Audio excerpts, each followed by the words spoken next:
what about that? What about that? What about that? And then when it all comes down to it, you don't talk about what needs to be talked about. Well, the whataboutism takes away from the about.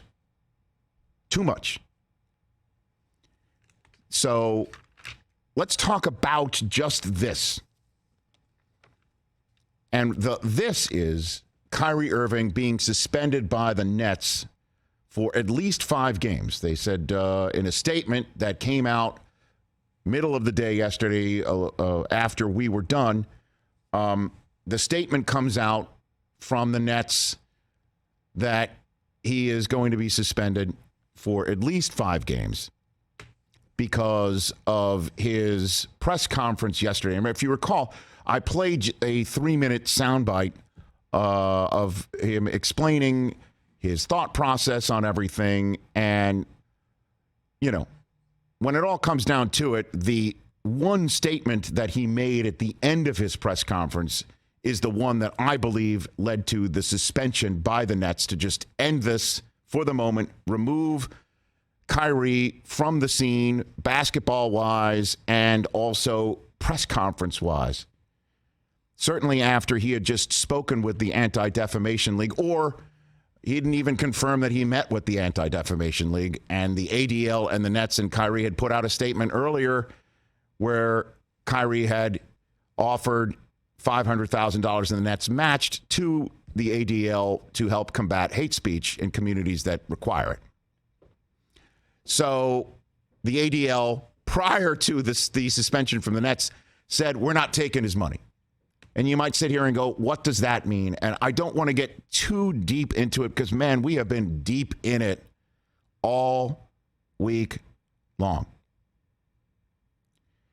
But when Kyrie was asked point blank by Nick Friedel of ESPN yesterday, our third hour guest, you know, can you say, you know, unequivocally, you're essentially, are you anti-Semitic? And he didn't answer yes or no. And Nick even responded by saying to him, it's a yes or no question. And his answer was like, if you understand where I'm from or what my upbringing is, I'm paraphrasing, you'll know I'm not anti-Semitic. How can I be anti-Semitic if you know what my upbringing is? When he says that, let me just quickly explain. When he says that, he is talking about part of this documentary that says that people of color are the real Jewish people and somebody like myself is not, because Caucasian Jews are the ones who enslaved him. And I know I just real deep about it is that if I push back on that, I'm now being the one to cover up the conspiracy that my Jewish people perpetrated on him.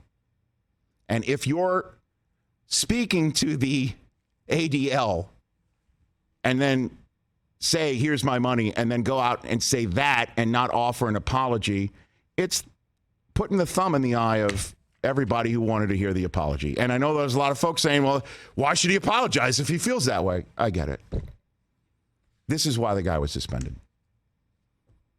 The team, the league, the ADL was expecting to hear the words, I'm sorry. And instead, he's basically saying parts of the documentary were wrong, but the one in which my true Jewishness was stolen by people who are considered the real Jews when they're not.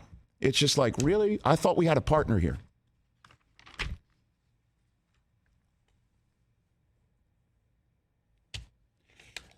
Kyrie apologized on his Instagram account last night. And the Nets today, Sean Marks, the general manager, said that's a step forward on his return. And I can truly hope that there's a partnership in anti-Semitism and hatred. Because Kyrie has a significant voice, and I would love for him to lend it, but I don't know if he feels that I'm just, in talking about this, maybe I'm part of the problem in his mind, and I don't know how to get to a common ground there.